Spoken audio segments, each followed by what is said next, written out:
first, from PRC, which is a nonprofit organization that provides wraparound services for those affected by HIV/AIDS, substance use, and mental health issues.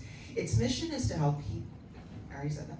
Its mission is to help those communities better realize opportunities by providing integrated legal, social, and health services that address the broad range of social risk factors that impact wellness and limit potential.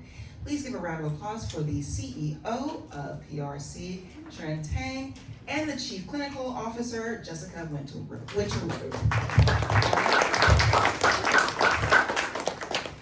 And the California Association of Social Rehabilitation Agencies is a statewide organization of private, not-for-profit, public benefit corporations that serve clients of the California Public Mental Health System.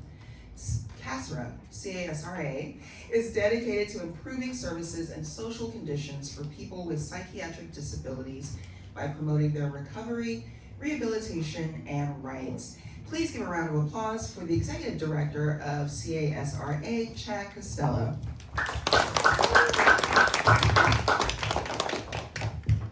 All right, everyone, how are you doing this afternoon? Great. Good. Excellent. Hopefully your mental health has been lifted by the beautiful weather, as mine has. Excellent. Well, why don't we go ahead and just dive in. Do you have your microphone? I think we're sharing this one. You have one right wait, no, there's Yeah. Okay. So Luis is our event manager. He will let us know if we are dropping the mics. All right. So one of the things that was really striking to me, just I think more broadly when we were talking about behavioral health and substance use treatment, the language has changed. Because I remember for years, and I think in other parts of the country, there's still talk of substance abuse, which puts the onus on the person dealing with the addiction, like, oh, you did wrong, as opposed to this idea now that what we're actually talking about is a disorder. So talk to us a little bit, and we're just gonna ping pong, so whoever would like to respond, about this shift in the idea of this particular issue of behavioral health as a disorder as opposed to a problem.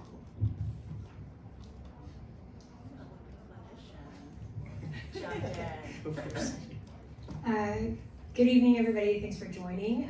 So I think that's it's like you're saying, it's a relatively new, within maybe the last 10 or 15 years of that gap has started to close. I think that's the sort of the medical model is what you're talking about, of this is something that people experience, that it's very similar to an illness, right? You go to the doctor when you have bronchitis, you should get treatment when you have a substance use disorder. So I think it shifts a lot of the shame and blame away, and that's one of the biggest impacts of people who struggle with substance use is the shame. It prevents them from accessing services, it prevents them from seeking help, and it ultimately cuts people off from their community, which we know is devastating to people's mental health as well.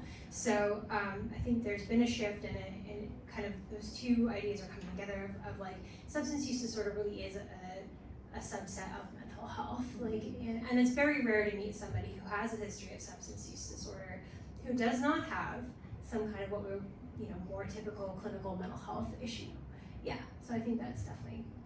Yeah, I just thinking about it, it's again the power of language and the way just a simple one or two words different, and suddenly you go from a judgmental lens to an empathetic lens, and I can only imagine that that's really powerful in the work that you all do.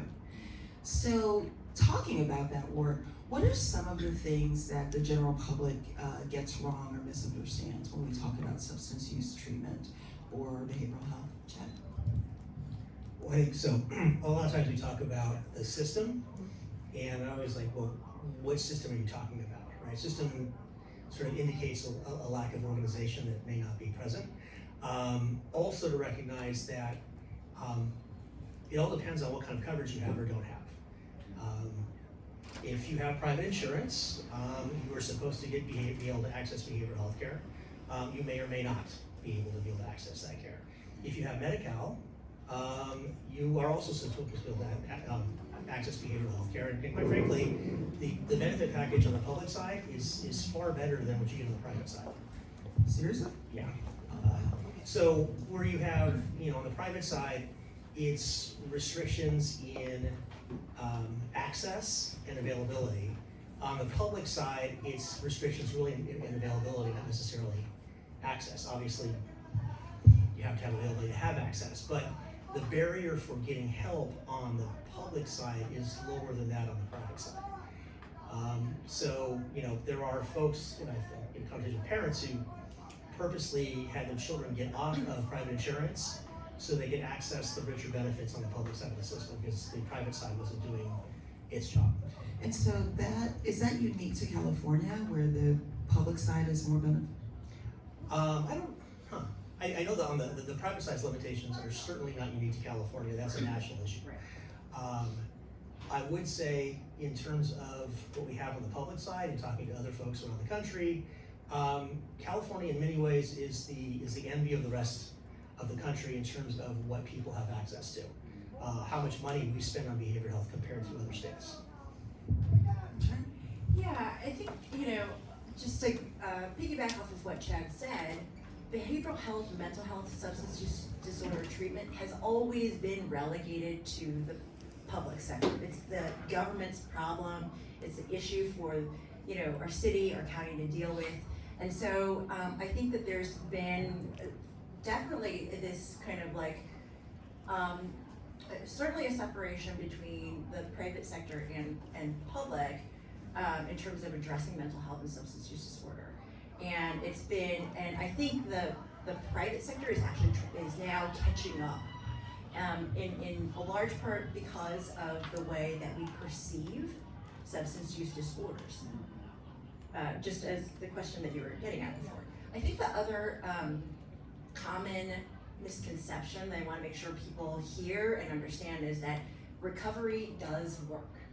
And there is the stereotype that, you're an addict, you're a drunk, you're never gonna get better. Once a drunk, that's there's all this shame and stereotype and it's just wrong information, inaccurate.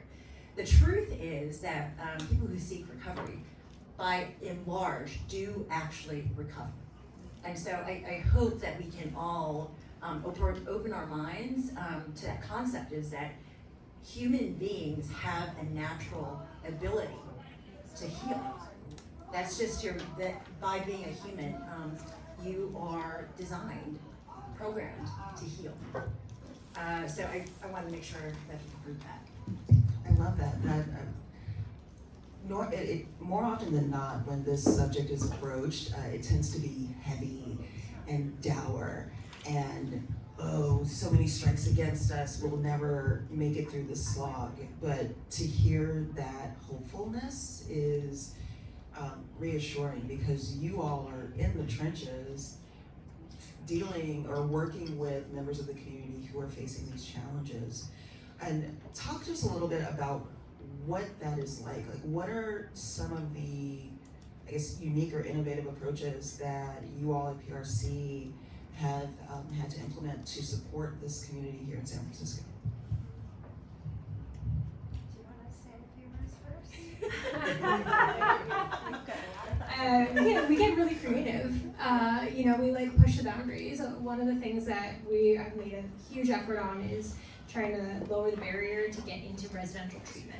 So residential treatment is 90 days of in-house mental health and substance use disorder treatment services. People come, it's a home-like environment. They're beautiful Victorians, San Francisco, and they stay and they work on things like hygiene. They work on understanding their diagnosis. They work on getting connected to providers, understanding the impact of their medication, stabilizing on medication. It's a 3-month really focused time on yourself and what you want to work on, individualized person by person. But it's regulated by a couple of different bodies, including CCO, which is Community Care Licensing, Title IX, right? So there's some requirements that for people to come into the program, and that's probably what you hear about is, accessing the beds, the wait list, things like that. There's a robust amount of documentation required to get folks in through the door. And we have looked piece by piece by piece at every single requirement, questioning, asking, where's the flexibility, how can we get people in, and have gotten really creative about getting people through the door so that we're much faster. In fact, I think, the wait used to be maybe 3 weeks to get somebody into treatment, and we're really working on reducing that. We got somebody in as fast as 2 days. The goal is treatment on demand, come in as soon, so that's what we're trying to work towards, is to get people to be able to access treatment as soon as possible. I'm wondering, because there's a refrain almost, I feel we do so many of these conversations around different issues in San Francisco, and I find myself saying repeatedly the Byzantine bureaucracy of the city, and you just touched on that, like all of the regulations that have to be met. This is a huge issue. Those who are running for they want to be mayor, are all saying they have a solution.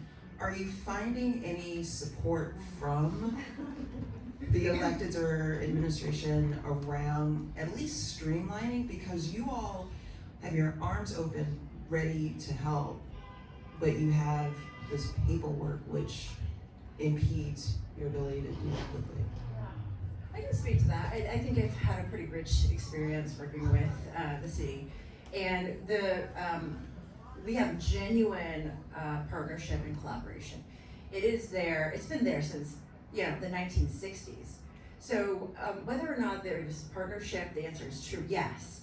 And I also think that the city has got so many barriers that it gets in its own way. And I mean, despite its best intents, it does get into its own way, and getting things done is lengthy. But I think where the gap is actually participation and involvement from the private sector. I think that there's a big role for the private sector that is not even on the radar, that people, there's a huge need for people to get activated, engaged in conversations like this, and make your opinion known, and then participate, contribute in some way if you care about behavioral health. If you are a developer, explore what that means from a housing perspective. We need housing, we need mental health treatment facilities. They are going to happen in the state of California, in San Francisco, with the passage of Prop 1. What does that mean in your community? What does a treatment facility look like in your community? What we operate are local, small houses in our neighborhoods. And you would never know walking by that this is a home where people are in pursuit of recovery. And we believe that people heal successfully and they do so best when they're doing it in community with interdependence upon their peers, their environment. So think about those things, about what is treatment, what is our facilities for treatment, what will that look like? And we just are, scratching the surface, just touching on Prop 1, but there's a lot of change coming. And now is the time to have an active conversation about what does that look like in San Francisco.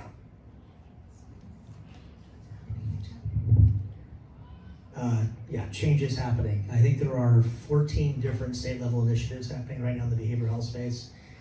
This last legislative session, over 300 bills dealing with behavioral health were introduced. I've been in the field for a while, and there's more has happened the last 2 years than the previous 20. So we were, as advocates, we've been begging for the attention of policymakers for a long time. It's like, oh, okay, well, now we have it for sure. So what are we gonna do with it? So you have the attention, but are they paying attention and actively seeking you all out to hear from experts? Because politicians aren't always known. The honest answer to that is yes and no. Politics is politics. It's the art of the possible. I'm an idealist, and I still have to work in the political sphere, which sometimes hurts at times. Like, oh, I could have done that better. But I do think that there's a lot of energy in this space. I think people want to be seen, or at least as a politician, want to be seen they're doing something about it. whatever it is. So I think it's feeding good ideas, and then once bad ideas happen, then advocate against those and try to get them corrected.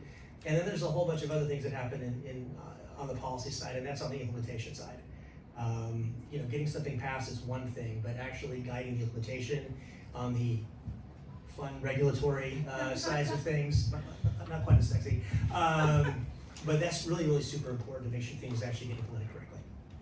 So let's go ahead and pivot a little bit, because obviously the big issues, we have Prop 1 and San Francisco's Prop F. So when Prop 1, first off, it's fascinating to be watching YouTube videos about, like, I watch a lot of drag content, but to see Governor Newsom pop up in a commercial for Prop 1 repeatedly and see how much of his own reputation he put into that, and it, just passed.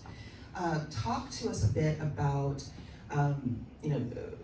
what the immediate impact of that is going to be. Well, I can guarantee that no one's ever going to do a bond initiative on a primary ballot again. That's probably, that was a political miscalculation on his part for sure. I think, the governor right now definitely wants to claim some victory around Prop 1. The issue for that is it's not going to get implemented in really any meaningful way till after he's gone. Prop 1 doesn't really take effect until 2026. We have an administration right now that's all ears, and I'm telling my members that we kind of got to make hay while the sun's shining right now. We never know who's going to come in after the governor. I know they won't care about behavioral health nearly as much. I don't think that's quite possible. So now's the time to actually to move, and on the regulatory side, whatever things that don't make sense, this is the time to make sense of them. I think you've got the initiative, you've got the will, you've got people willing to carry that legislation. You've got administrators. You talk about bureaucracies being entrenched, which they're designed to be, but you'll never have, I think, as many people right now that are committed to actually making positive change than we have. So just a general question, were you all happy with the language and intent of Prop 1? Because the controversy around the implications for the current Mental Health Act, it was a lot. Yeah, I was, frankly, I'm excited about mental health reform. I thought it was like long overdue. And the way it plays out, the way it is implemented, the devil's in the details. We'll see how it gets implemented in this county. I'll say that I don't think we've been contacted about any planning so far about implementation. I do think it'll happen, but it's I think the conversation is to be had. But in terms of what we need to do around mental health, certainly changed. So in terms of a decision to make a difference and change the course, I'm very optimistic. So you just said something, no one has reached out to you yet regarding? Right, around like the actual planning of Okay. what how Yeah. will it get implemented, what changes can we anticipate? That conversation, I've not participated in a conversation yet. Because I'm intrigued, because in getting ready for today, I saw, I think May 14th, the governor announced that the administration would be releasing, I think, $3.6 billion of the funding early to begin the building of housing in these treatment centers. And I was wondering how that was trickling down, but is it just too fresh that maybe the city hasn't even gotten to it? So I think it's important to separate the bond from the Behavioral Health Services Act, even though it was all wrapped up in one. It was actually, the initiative was the combination of two bills. Most of the language in those two bills might have been the initiative. Some of those two bills were able to be enacted just through administrative. So that's, if you really want to look at the whole package, you've got to look at the actual legislation to figure out what's there. The process in terms of getting the $3.1 billion out the door quickly, that's a political expediency, wants to be able to claim victory for sure.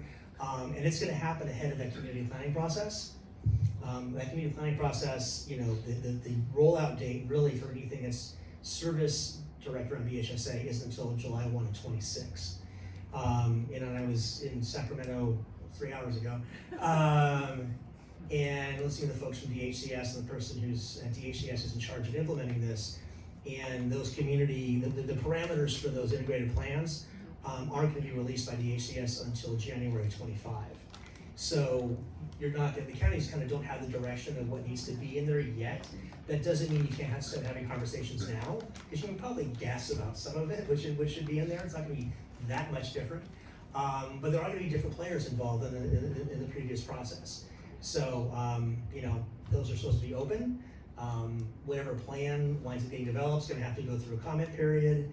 And I tell all my and DHS is going to have to, Department of Healthcare Services is going to have to approve those plans.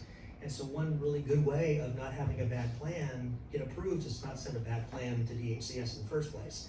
So really getting involved at the local level, I think, is key. Okay, this is the part they don't really focus on in your civics class. Where you're just like, yay, we passed the bill, it's now law, and then you have to implement. So with all of the political grandstanding and the conversations, what is happening or changing in the short term with regard to behavioral health and substance use treatment? Well, I mean, I think that we, in the short term, I think we're more focused on Prop F, actually. Okay. Because Prop F goes into effect January of 2020, next January, 2025.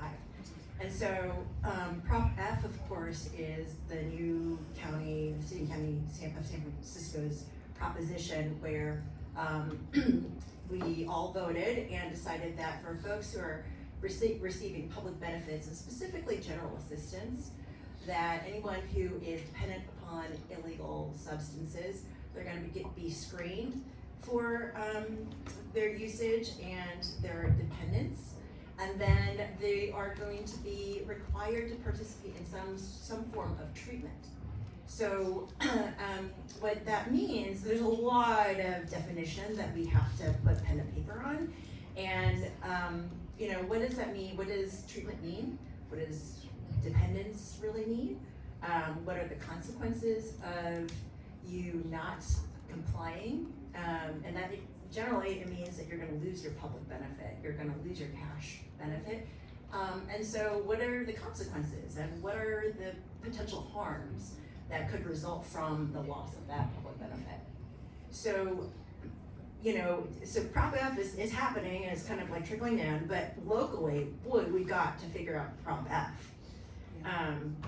And so, those conversations I think are being led by the Human Services Agency in partnership with the Department of Public Health and the Department of Homelessness and Supportive Housing. But those are like in our face right now. So explain to me, or to the audience, there was, again, a lot of controversy when Prop F was proposed, and there was a lot of pushback. And for someone from the outside looking in, I think I mentioned I'm originally from Atlanta, so every so often either I call my family and tell them what's going on, or they call me and they're like, well, what are y'all doing out there? And, truth be told, my, in his opinion, progressive, Bernie Sanders loving dad was just like, why is this controversial? The idea that in order, the idea of the benefits requiring the screening and the call for treatment. So why was that? Why was that controversial? You go ahead. We can all speak, but I've spoken lots. I mean, because people are not going to stop using substances because you take away their benefits, and you're just going to drive them to be even more desperate. And so we're not talking about that much money, right? It's a couple $100 if you're not in housing. It's really not that much money, and it potentially could even create more crime. I don't know, right? So, not having access to their benefits is not going to stop somebody from using it. In fact, might make it much harder for people who are accessing services with that money, getting phone support. They have a cell phone they could lose, even housing. right? So, Also, just so happens that research shows that compelling treatment doesn't work. doesn't work. I mean, science data, whatever. I mean, part of the thing is, I think it's unfortunately, narrative crushes data usually, and the narrative out there is, and we've got a long history in this country with local general relief and being punitive around it at various times, and here we see that cycle happening again around this particular issue. And you're right. I mean, a couple $100 a month. It's not. Oh wow. No, I'm not gonna. It's just that the calculation isn't there. And by the way, you don't need money to get drugs. So. I think that the other thing that I've been thinking about lately is that what's the intention of Prop F? And for like social services providers, people in behavioral health, we're always thinking kind of from a public health standpoint. But I don't really think that Prop F is really about public health at all. I think it's really about addressing open drug use. There's this perception that San Francisco is a magnet city for people coming to the city who want to seek public benefits and openly use drugs, and to curb that. I also think that it's about exiting out people who might be using drugs in our community and just, you're no longer welcome here, get out.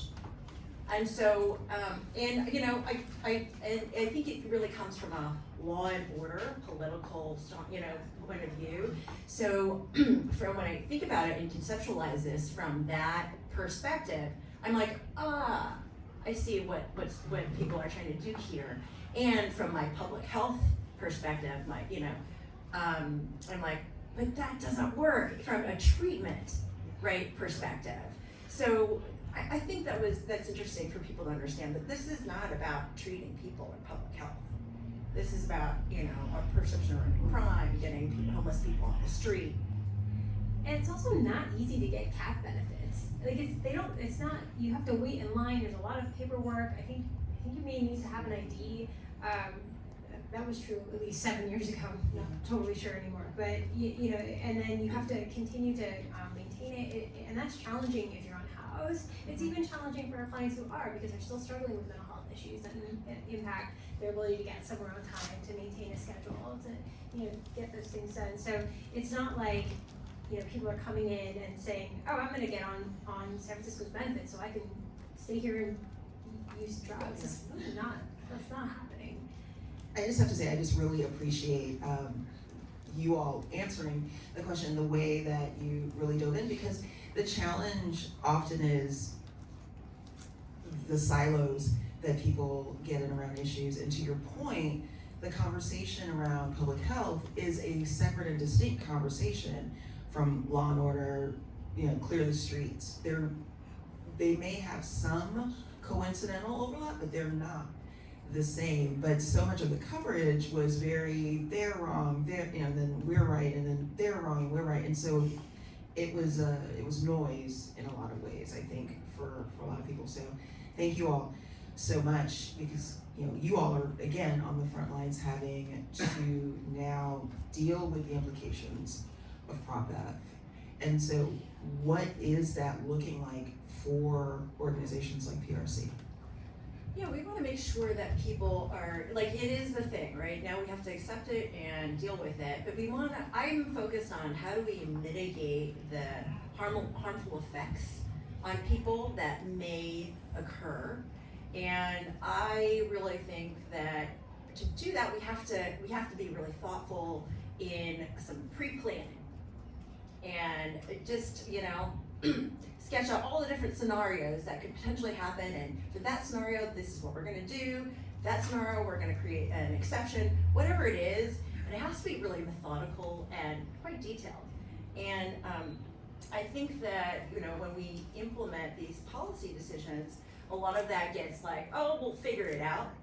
And to an extent we will, but I prefer to have figured it out at the front end and really quickly, instead of waiting for people to experience injury, death, homelessness, before we kind of figure it out. So that's where I'm at. Would you like to add? I think, let me gather my thoughts. think making, you know, our part for whatever PRC Baker can do to support folks is to make that, you know, that access to treatment as broad and as easy as possible. And that could, you know, I was invited to have a conversation with some members from the Department of Public Health about the impact of this, and hopefully get connected to HSA just to start a community feedback process around the implementation of Prop F. And, you know, one of the things I asked was like, so how does somebody prove that they're in treatment? What does that mean? And what do you need? What like, so, and even that, I think those are the starting questions that nobody's really asking about. It's like, okay, well, if we're a treatment provider, we need to have letters ready to go. Here you go, form letters, boom, done. You know, just to ease the barrier, just make the barrier as much as possible. So that's kind of what I'm thinking about. That's my, you know, operations and implementation of like how to address this for folks, how to make it easy. But we are also thinking about the impact on our own clients. We have clients who are in supportive housing who are on general assistance benefits.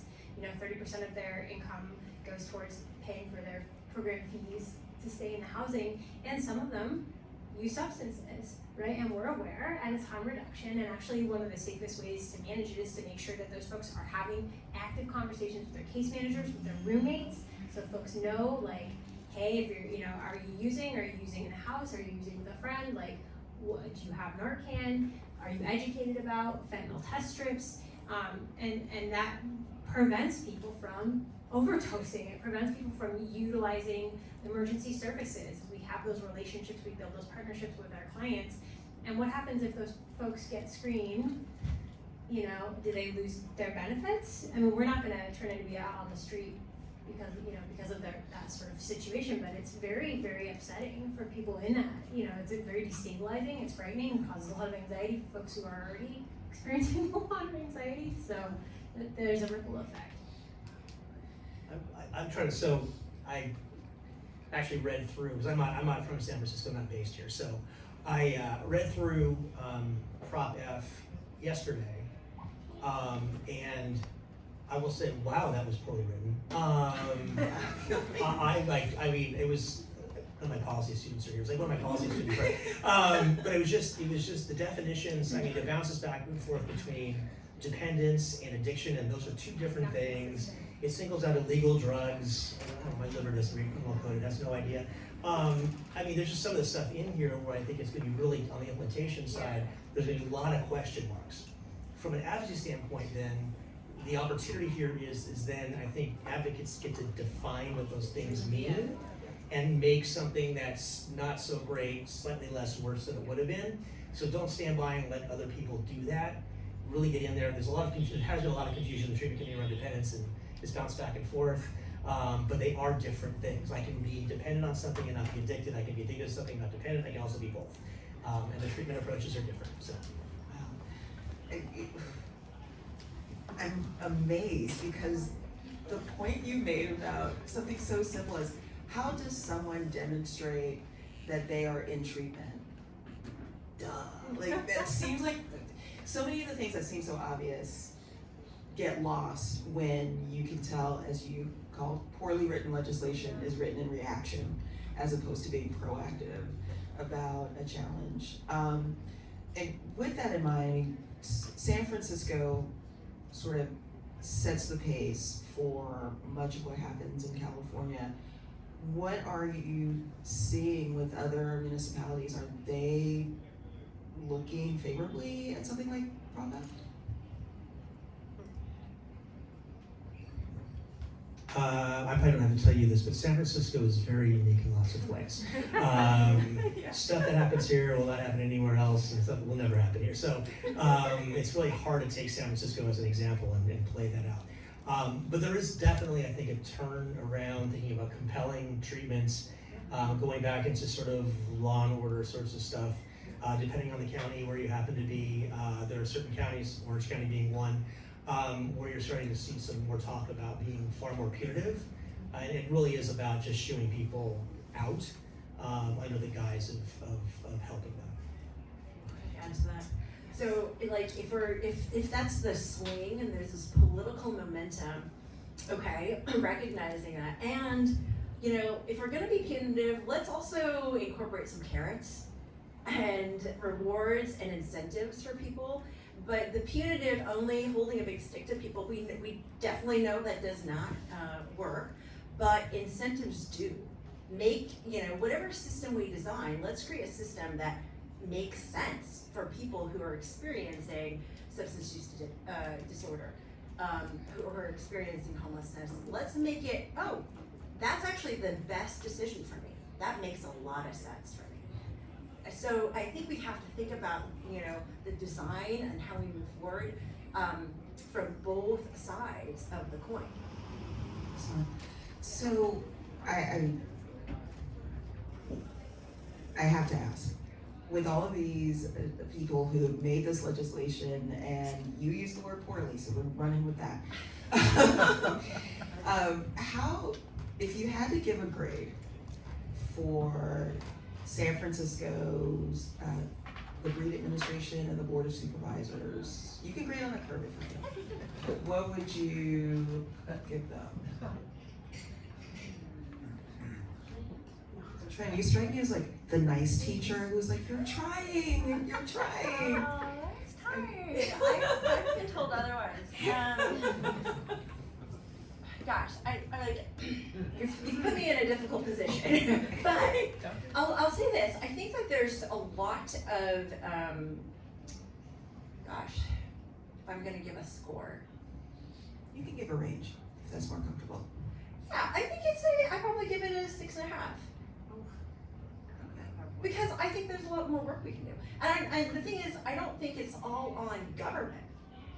I go back to my point. I think, whoa, every one of us, myself, you all here, the private sector, holy cow, we all need to be diving into this work and activating, making a difference, participating. This is not something that we should relegate to the government anymore. Like, I hope that if we're having a moment of awakening around mental health reform, it is that our whole community needs to participate and chime in and invest and contribute. Are you seeing, in your engagement with private sector leaders, are you seeing people sort of turning to that understanding? No. Not at all. And that's why we're having this conversation. That's why we want to activate and have this conversation. Mental health is very, very difficult. It's very misunderstood. And I think it's important now, and moving forward, that we have to have discourse and conversations like this so that we can create the next more effective, more humane public health, mental health, behavioral health system for our community. So before we turn it over to audience questions, I always try to end on, I thought we were gonna have that hopeful note, but that note was very clear, and there's a lot of work to be done. And so I want to know, what are you hopeful about? The conversation is happening, more people are engaged. You said yourself that more attention has been paid in the last year or two than over the last 20 years. Are there other elements or aspects of this challenge that you're hopeful about? Are you seeing, what possibilities are you seeing? I mean, so on the public side, I'm very optimistic with Prop 1, to tell you the truth. I think there's something, the fiscal transparency mandates in there, I think, are incredibly important, because what gets watched gets done. And I think far too many times people have been able to bury things under the rug and just keep doing what they're doing. 988 implementation, folks from private plans are gonna be calling that number too. What happens? I mean, I think the plans have been relying on people disappearing or losing their coverage for way too long. They need to be held to account. So this means that people can get treatment earlier, which means for folks that my members aren't having to do so much hard work with people after they've suffered a lot of trauma and a lot of loss. It's a heck of a lot easier to help someone hold on to what they have than help them recover all of it. Recovery does absolutely happen, but why do people have to go through so much to get to that point where we start helping them? I wish I leave what people can do. It's like, make eye contact with people, say hello, Sometimes people are going to give you something, whatever. That's on them, not you. You tried, right? One story just from a couple weeks ago. In Long Beach, we have folks who are unhoused there too. I live on a very busy street, and I happened to be at a bar. They wouldn't let me in because I left my ID, really. Anyway, I missed my ID. I'm like, oh, really? If I look this old and I'm back, you should take pity and let me in anyways. And there happened to be a gentleman outside, and I'm like, I started a conversation with him, got to know him, unhoused, living in his car 2 blocks up. He's getting help at the VA, just started getting help, whatever. Had the conversation with him, gave him a couple bucks, hopped in my car, because I thought I lost my ID. Get back home, and 45 minutes later, I get a knock on my door, and it's him with my ID. He rode the bus 4 miles down the street to give me back the ID, and I try to go because I don't need that. The money. He goes, the buses don't run anymore. I need to ride back to my car. So I said, sure. So I hopped back in the car, drove him back to his car, and dropped him off. But I, got to, and those people at the VA would hopefully help him out that way. But I just think taking the opportunity to have that conversation is really, really important. I think that's what anyone can do on any given day. Is just say hello, good morning, good evening, whatever.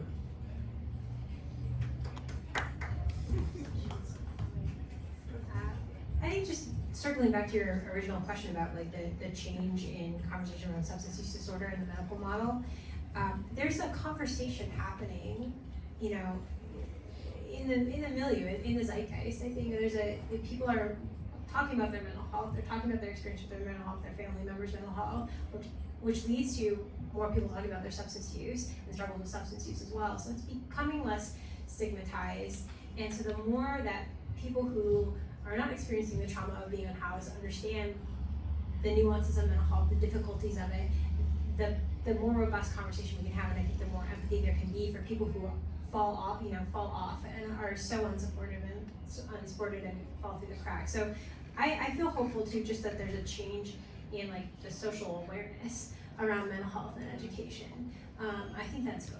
Yeah. What I'm hopeful for. I think that the focus, I feel like having this conversation. I couldn't have imagined having this conversation like a year or two ago. I mean, it was just not like relevant in the way that it is right now. So I think I'm very fortunate that we're in a community where we can have this conversation. And the thing is, I feel like we can actually make real change in this moment. So I feel really excited about working in community and sharing the knowledge and sharing experience. I think the one other thing, just talking about this is probably off topic, but sharing client story. And I failed to do this in this conversation myself, but I'm realizing more and more that the best way to convey a point and share an experience is through story. Tell your story.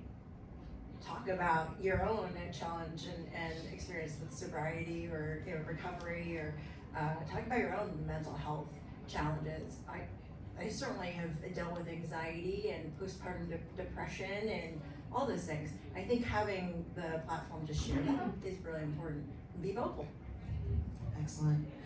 All right, so we have the charge from Trend to get involved beyond, because this is not just a government issue. This is something for all of us to be a part of in terms of the solution. And with that, what questions do you all have?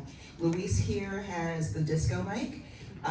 We ask that you raise your hand and your question. If you could keep it to 60 seconds or less, we'd love that. Who wants to kick us off? I would love to. Good luck with 60 seconds after that. So my name is Liza Morowski. I am the chair of the Behavioral Health Commission, and I believe in San Francisco it is political. Treatment on demand is a law. It was created in 2008 for substance abuse to get the stigma of mental health out of it. It hasn't been complied. There is no data, there's no metrics.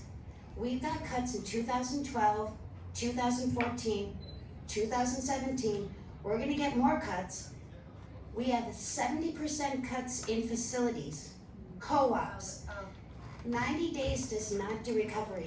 You wanna hear somebody's story? You're looking at somebody 20 years. This system saved my life. Who's going to staff and pay these facilities? We can't. $103K to live in California. You're paying your case managers $19.99 an hour. Up to 20, no, not acceptable. We're saving lives. We're in an epidemic of mental health and substance abuse. Every time you pick up a fentanyl person that is poisoned, you're paying $75,000 for an ambulance, the police, the emergency room, and exiting them out. Nobody's staying in treatment because 30 days is not, 90 days is not enough.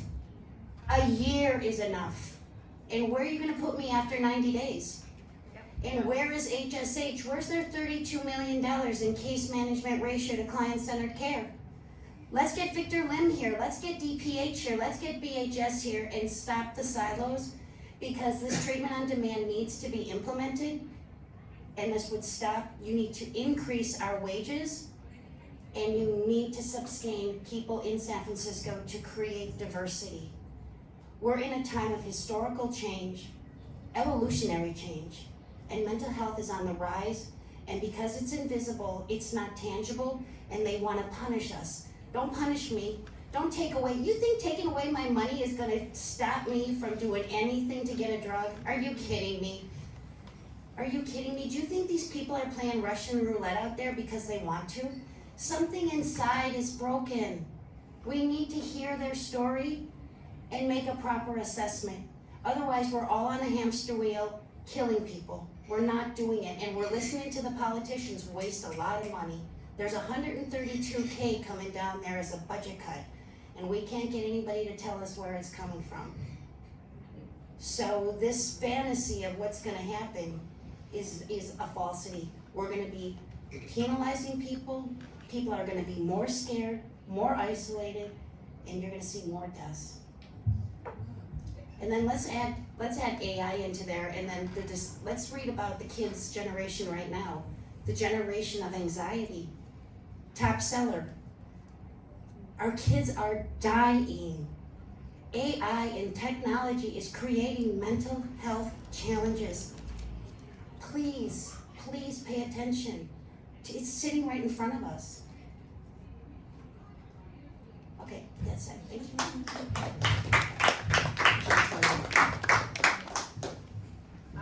I have a lot of thoughts. I welcome you on the panel.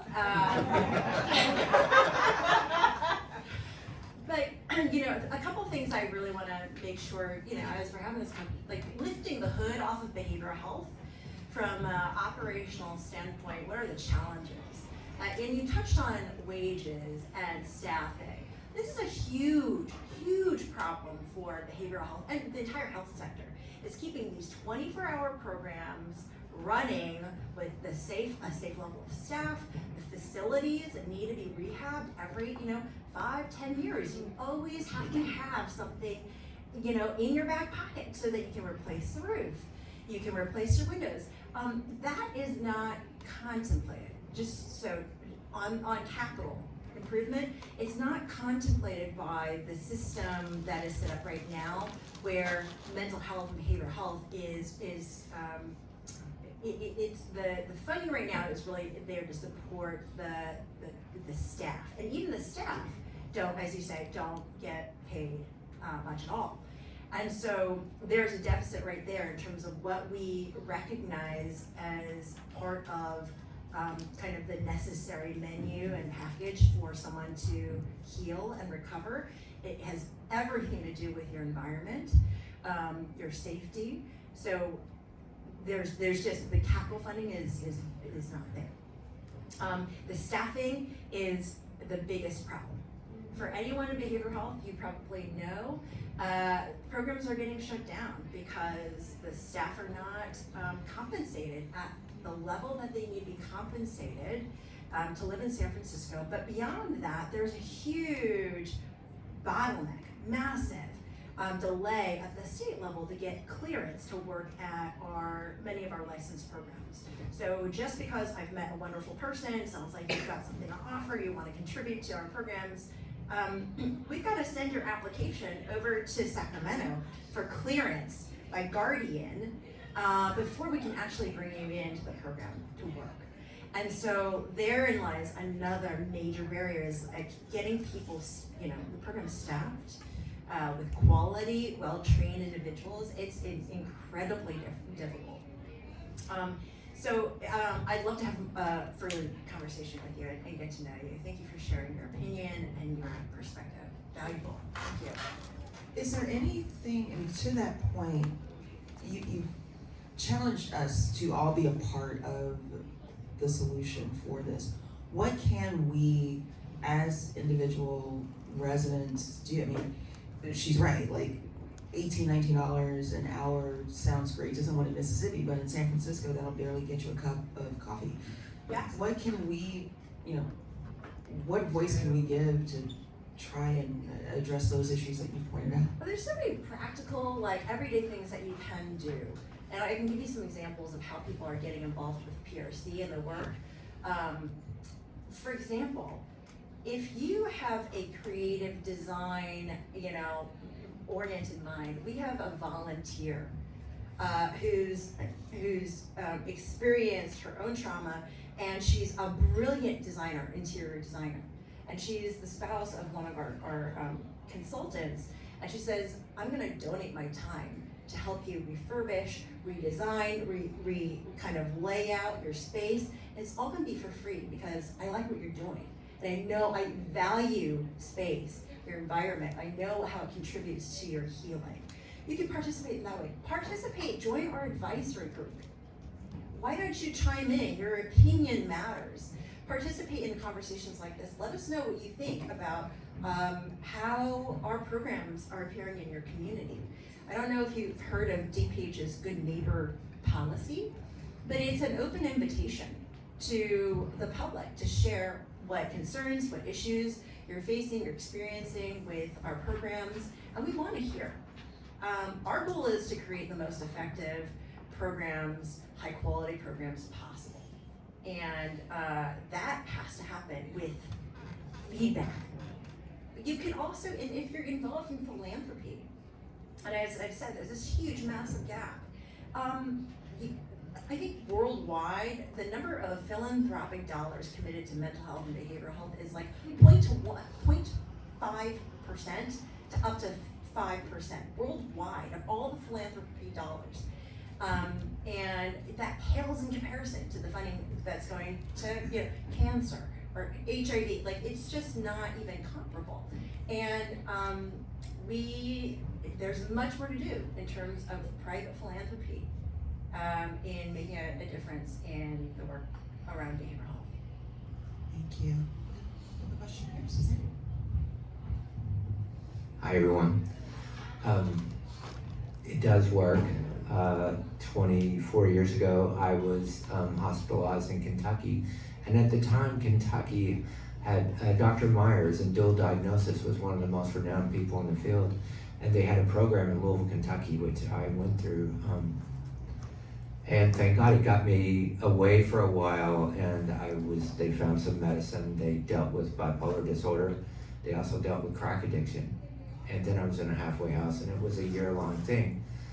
And obviously that's rippled out in my life, but it's kind of an othering because no one sees me now and associates that with me, and I don't talk about it a lot in public because it is still a stigma, right? But what concerns me is that program no longer exists in Kentucky. It's because we're not a lobbying group, what you just said about philanthropic foundations giving. We're never going to have the lobbying power. I mean, I understand, like the governor in this climate, yes, there's so much political pressure right now to find a solution, either throw a lot of money at it or be punitive. But I'm afraid, as new problems come up in our society, this will get shuffled off again. And we won't have the power to really lobby people to make substantive change. The salaries won't go up. I mean, I want to be hopeful, and I want to think the stigma is gone, and I want to think, oh, they know that we have to do something. But I'm afraid in our system, the way it's set up, we're never going to have that strength to really lobby people for meaningful change in a sustained way. And if you disagree with that, I'd love for you to tell me I'm wrong. So getting back to being hopeful about California, I think the pieces are there. I think it's going to take a coordinated effort, but I mean, it's all about levers and finding the right levers. And there's that old saying about, every system is perfectly designed to achieve the results that it achieves. So you have to figure out how to get things done differently in order to have different outcomes. And I think, to your point about $75,000, so people say there's no money. Apparently there is. It's just someplace else where it doesn't need to be, because I don't know, I can think about a whole bunch of really great things you can do for $75,000 that don't involve that. So I think we're willing to spend it in other areas. It's just, I think, bringing attention to we are spending in those other areas is really, really important. And I do think, once again, when it comes to behavioral health, I think the private plans, they are bleeding money on the physical health side that they don't even know about because they're not addressing the other things. I mean, that person who fell down the stairs because they were drunk, well, that's a substance abuse issue potentially. It also winds up in the ER with a head injury. So I think getting them to understand that they're spending a lot of money in ways that they can spend it better is you're shifting the incentive structure to force them, not necessarily out of altruism, just because it's a smart business decision, to spend their money differently. That makes, like I said, if I'm waiting for altruism, it's probably not going to work. It's got to be around enlightened self-interest. And so I think you just have to figure out how you enlighten people about their self-interest. Can I add to that? I think here's the charge in San Francisco. I think that we're dealing with a major budget deficit, and I think we got to get used to doing more, doing better with less. And I think it's possible. I know it's possible, but it takes a lot of creative energy and people with the will and the ability to get the work done. Think of the idea, implement the idea, and get it done. But it's true, we're gonna have to think of ways to do more with less money. And I do wanna give a shout out to our landlord, who, we were in a jam and our landlord met us part way, a lot of the way, and said, look, I believe in your organization, it's important, stay where you're at, and I'm gonna help you with the rent. I'm sorry, that is how you show up. That is also how you show up, thank you. Thank goodness. But I am very hopeful. I think that we can still, I think there are ways to make a sustainable system that we can all actually get really great positive results out of. I do think there's a way.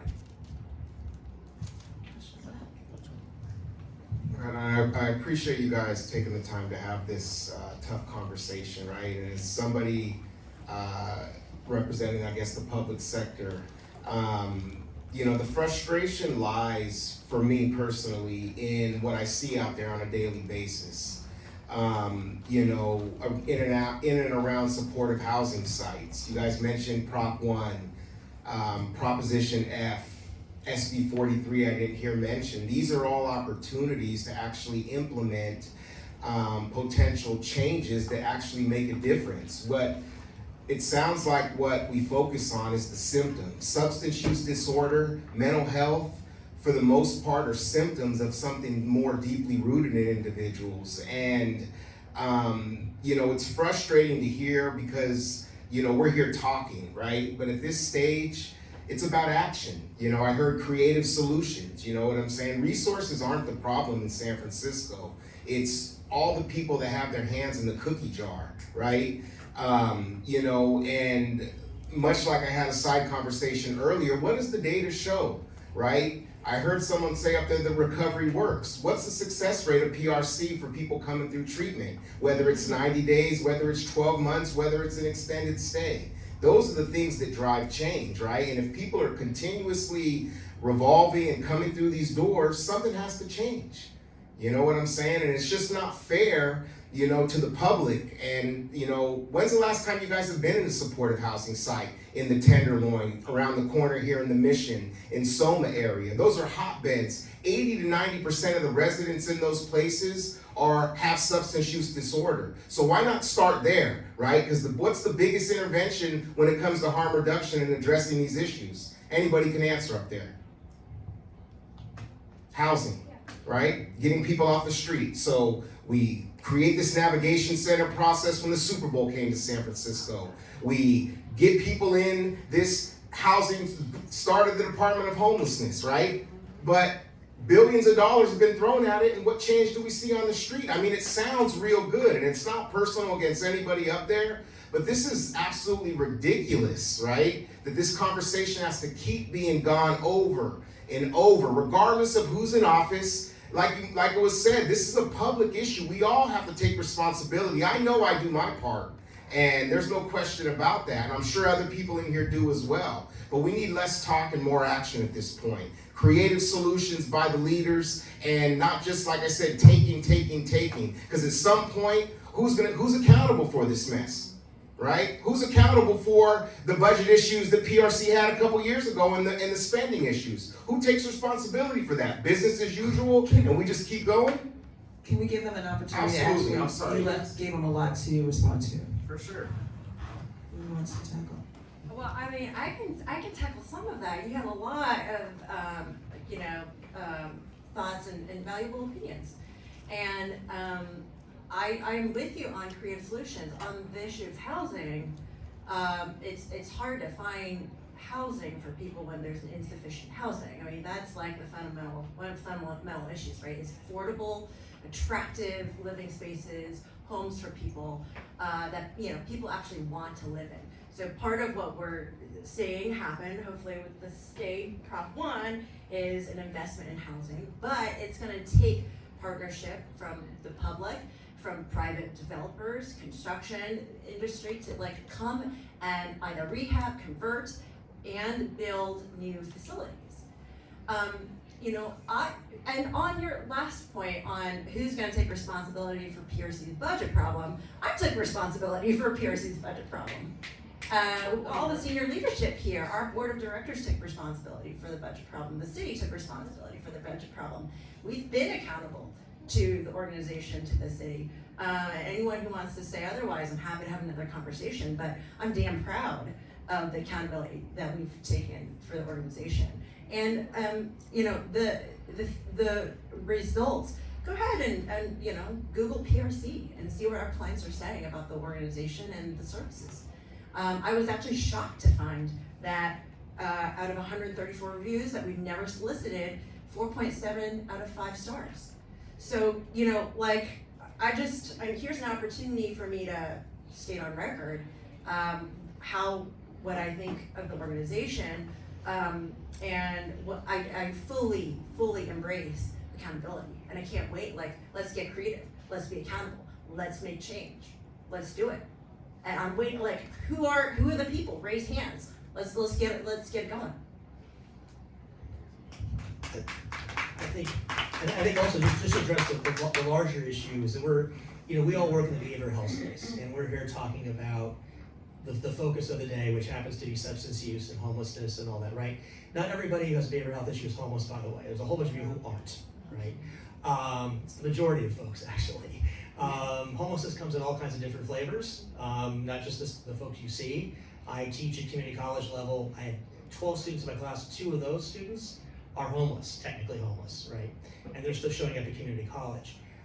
The other thing is that homelessness or the affordable housing problem is not just the behavioral health system's problem to solve. It's decades in the making. There's a reason why California has a higher per capita homelessness rate. It's because the cost of housing, and it's because we've had a lot of restrictive zoning policies and cities are still doing this. You've got cities like Huntington Beach and Orange that are thumbing the nose at having any affordable housing at all built. And there are folks that are living on the streets of Huntington Beach, believe it or So I think part of this is, this is bigger than just our problem to solve. We're certainly part of the solution. But it's a much broader involvement on the construction industry, on cities being able to, who shows up at a planning commission meeting. I've been through some of those over the years. I've fought battles. I've gone to federal court to try and locate a drop-in center. Those battles are ugly. It took us 19 years, 19, to open a program in Long Beach before we finally got it, right? And the amount of money, the time, and the energy, we could have spent all that time and energy actually helping people. We had to spend it on the energy to get it just to the point where we could start doing that. So part of this is, how do you not come into, or how do we help people not show up at that community planning meeting with torches and pitchforks? I've been there. It's horrible. And all we're trying to do is try to create a program. And it's like, well, people have to be somewhere. And they need to be in the communities where they are. And that, it's so critical to the healing process to be in community and not someplace over there. We've done the over there before. It's called the state hospital system. You've got some places right now that still want to do the over there. You've got mayors that want to send people out to camps in the desert because they'd rather have folks. We can't have that, right? So I think we're part of it, but we're not. It's not all. It can't all be on the behavioral health systems to do this. All right, I apologize, we've run over a little bit, but I did see your hand, so you'll be our last question. Oh, is that okay? Or, okay. Yeah. I think I can just probably talk if you can hear Okay. me. Thank you though. Thank you all for talking. I'm new to San Francisco, but something that stood out to me that you said is that in the last 2 years, there's been more policy changes than the last 20. And I was thinking about maybe that's a reactive, and like I know you all work in reactive spaces to maybe substance use disorders, and I was wondering, how do you partner with like doing proactive things to like and preventive work, but even like the proactive? And I know you have the work, PRC has the workforce development, but if you could speak more to like, what do you think the relationship is? Is there proactive and reactive relationships right now between the government and nonprofits, and is there space to grow? So number one, I think the policy game is a marathon, not a sprint. I've been in business long enough, almost 30 years now actually, and I was sitting across the table from the state Medicaid director, and he was talking about 2 new benefits that they're going to be adding. It's into the weeds real quick, but I was hearing words coming out of his mouth that I could never have hoped 25 or 30 years ago I would ever hear someone at that person's level ever say, about recovery, about being client-centered, about being community-based, about all those things. And for someone in that position to be able to, that's an amazing achievement. A whole lot of work has to get done to implement those things, but the change in tone is amazing. I never would have believed that was possible, and that's from a lot of advocates over many, many years planting seeds, that now it starts to show up, and I think it's just starting to bear fruit. Well, I think like one of the major preventative measures, not just in behavioral health, but just health overall, is homelessness prevention. And I know that we're talking about behavioral health and homeless people experiencing homelessness who are also experiencing a behavioral health challenge as one subset. But I think there's a lot to be said about keeping housed people in their homes. So we actually have a homelessness prevention program, and it issues $1 million in grants every single year to keep people housed. Like, we know that your health outcomes are going to be far worse if you're dealing with them, on the street, or even unstably housed. And so that's one very effective, I think, preventative measure.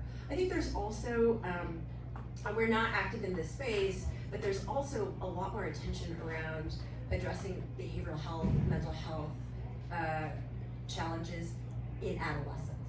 And I think that is a really exciting area that's growing and getting a lot of focus. And if that's somewhere that you're interested in, I would really highly encourage people to research organizations that are active in serving adolescents and addressing mental health. And there's so much more, and I invite your conversation and your great ideas. One more hopeful thing, just I have a daughter who's 26, and I hear her conversations with her friends around mental health. they actually talk about it. It's not a big thing to talk about, right? And so I think if we pay more attention to them, we'll be a lot better off. I think they get it. I think they understand the importance of community. I think they, you know, I feel very old, obviously, when I'm around them, but I think they get it. And I think it's kind of waiting for them to a certain degree, or at least for us older folks to pay attention to what they're saying, because they understand. Jessica, would you? I was just thinking about reactivity, and just, again, I'm coming from like the on-ground operational level, but, you know, thinking about Prop F, you know, and how is that going to impact our clients, and what can we do to kind of be ahead of that, and getting involved in conversations. Chuan has really been driving that, like, where's the community conversation about this implementation? How do we get, so that's a way to be proactive rather than reactive. We aren't reacting to the proposition, of course, but like getting ahead of it and starting to plan out, you know, and make sure we're representing our clients' voices, so that's as fair and as least painful and harmful as possible. So that's just one way to try to be a little bit more proactive I can think of. Yeah. All right, can we have a round of applause for our incredible guests? And Chad Costello. This is such a challenging topic, but it's so important. I mean, we are past the point of no return. We have to address this as a community. So on behalf of the community here at Manny's, our team, and our guests, thank you all so much for your time this evening and the work that you're doing in community. And with that, thank you all for making the time to join us and be a part of this conversation today. And please be sure to follow us on all the things. We're welcome to Manny's.com. We actually have a couple of events, and as you all were talking, I was thinking these questions need to be brought up when we have the gentleman who is running against Brooke Jennings for SFDA will be here next week, and then we actually have her here in a couple of weeks, because the punitive piece, we need to talk about that, and is that really the solution? We also will have a conversation with Mayor Breed in conversation with Mayor Bass from LA. That's going to be on the 10th. So please, you know, follow us, see those conversations, be a part of those conversations, because we have got to fix our city. And with that, thank you all so much. Have a lovely, beautiful evening.